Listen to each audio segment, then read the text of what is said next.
పెద్దలు గౌరవనీయులు పవన్ కళ్యాణ్ గారిని మాట్లాడవలసిన కోరుతున్నాను.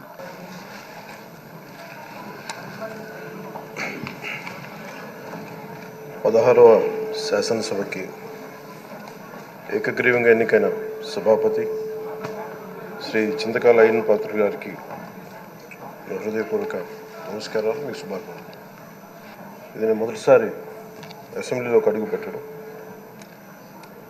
ఇలాంటి సుదీర్ఘ రాజకీయ అనుభవం ఉన్న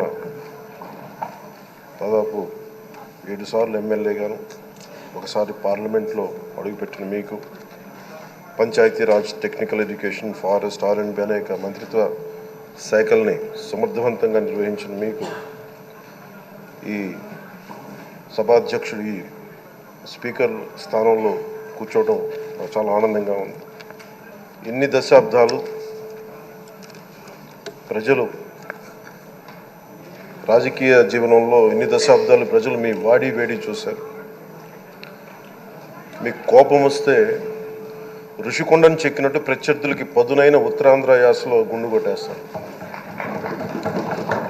ఒకటే బాధేస్తా ఉంది సార్, ఇకపైన మీకు తిట్టే అవకాశం లేకపోవడం. కానీ ఇక మీద సభలో ఎవరు తిడుతున్నా దాన్ని ఆఫ్ చేసే బాధ్యత మీ చేతిలోనే ఉంది. మీరే మైక్ ఆఫ్ చేయాలి. అంటే మా చిన్నప్పుడు నేను చూసేవాడు, ఒకసారి అల్లరి చేసే అబ్బాయిని క్లాస్ లీడర్ చేసేవాడు చిన్నప్పుడు మా స్కూల్లో. కానీ ఇన్నాళ్ళు ప్రజలు మీ వాడి వేడి పలుకులు, మీ ఘాటైన వాగ్దాటి చూశారు.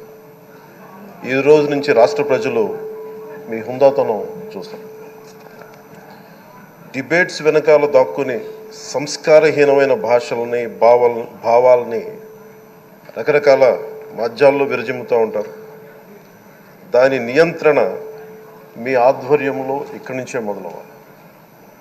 ఇందాక సభానాయకులు గౌరవ ముఖ్యమంత్రి శ్రీ చంద్రబాబు నాయుడు గారు చెప్తారు, ఆడబిడ్డలు ఏ విధంగా నలిగిపోయారు ఈ రాష్ట్రంలో గత 5 సంవత్సరాల్లో. చిన్న లేదు, పెద్ద లేదు, ఎవరని లేదు.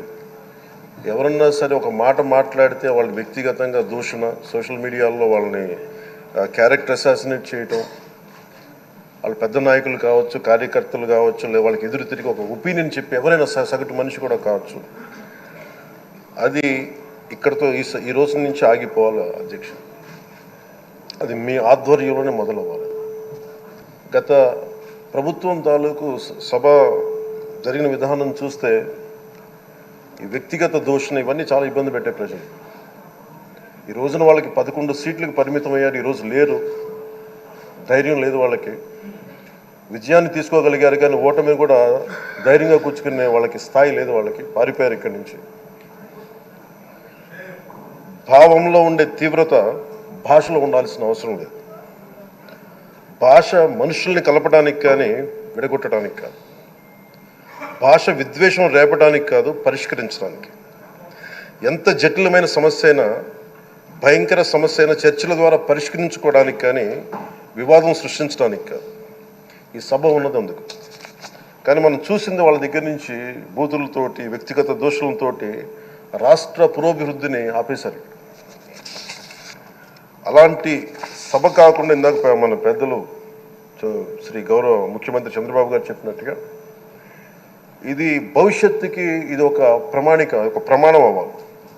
2047 వరకు ఇంత అద్భుతమైన స్థానంలో మనకి ఆంధ్రప్రదేశ్ తెలుగు జాతి ఉన్నత స్థాయికి వెళ్ళాలంటే ఈరోజు మనం వేసే ప్రతి అడుగు అది భవిష్యత్ తరాలకు ఒక నిర్దేశక ఒక టచ్ స్టోన్గా ఉండిపోవాలి, గిట్ రాయిగా ఉండిపోవాలి. ఈ రోజున ఈ సభలో ఉన్న గౌరవ సభ్యులందరూ చట్టాలు చేయడానికి ఉన్నారు, చట్టాలు ఉల్లంఘించడానికి కాదు. విభేదించడం అంటే ద్వేషించడం కాదు, వాదించడం అంటే కొట్టుకోవడం కాదు. ఇవన్నీ విభేదించడం, వాదించడం ఇవన్నీ ప్రజాస్వామ్యానికి చాలా మౌలికమైన పునాదులు.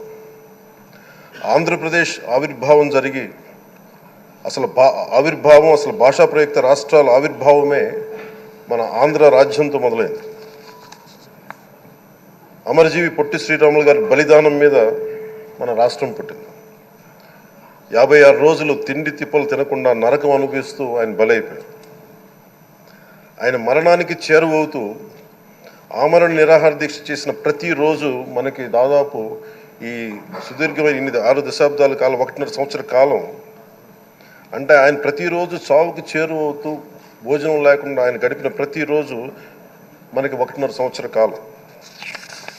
అలాంటి నేపథ్యంలో అలాంటి మహోన్నతుడు శ్రీ పొట్టి శ్రీరాములు గారి త్యాగాన్ని కనుక మనం ఈ సభలో ప్రజా సంక్షేమం కోసం మాత్రమే చర్చలు జరగాలి, వాదోపవాదాలు హద్దులు దాటకుండా ఉండాలి, వ్యక్తిగత దూషణకి తావివ్వకుండా ఉండాలి.